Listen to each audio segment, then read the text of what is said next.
isa sa mga last minute thing na nag-aagawa ko sa buhay ko.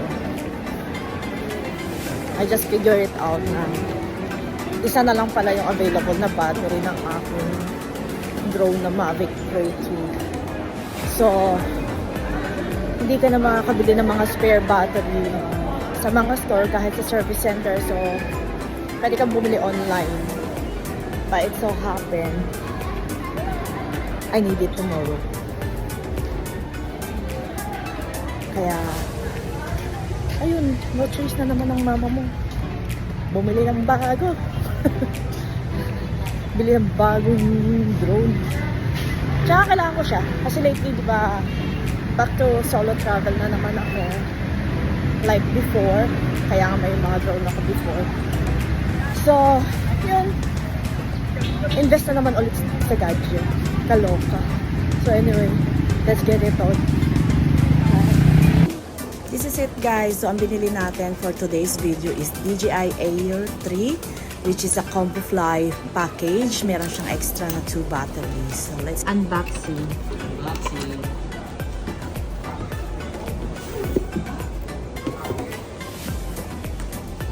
So ito na po yung extra propellers. Ilang set yung extra niya? Mali meron siyang extra na 2 set. 2 sets. Then yung unit. Wala akong controller. 2 extra batteries and charging case. Then dito nakalagay yung cable tsaka yung manual. Okay.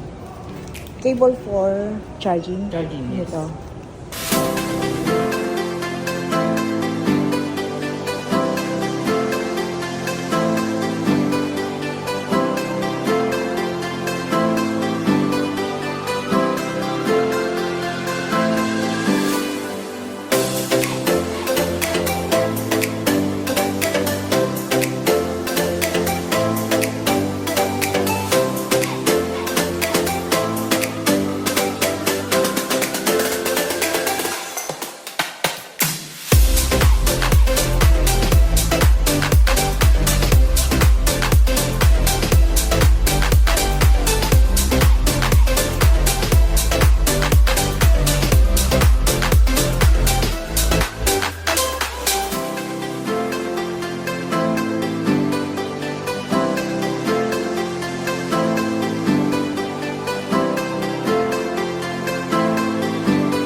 For example, 100%, magsisimula yan 46 minutes countdown pababa. Para ma-monitor mo rin kung ilang minuto na lang. Sa height, ganun din kung gaano kataas, then distance kung gaano kalayo. Sa adjustment ng resolution, click mo lang to. Maximum niya 4K 60, minimum 1080p. Pero pwede rin siyang vertical shooting mama. Yan. Ganyan. Maximum sa vertical, 2.17.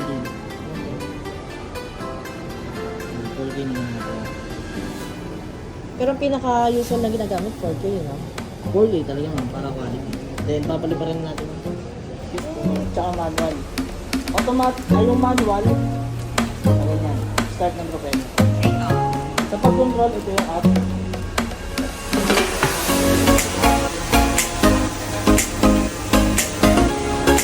Down. Left rotate. Sa right rotate. Movement dito.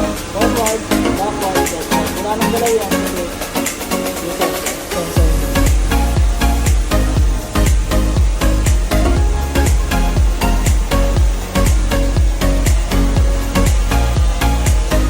Para ma-activate yung follow mo, drag mo sa update, gagawa ng back.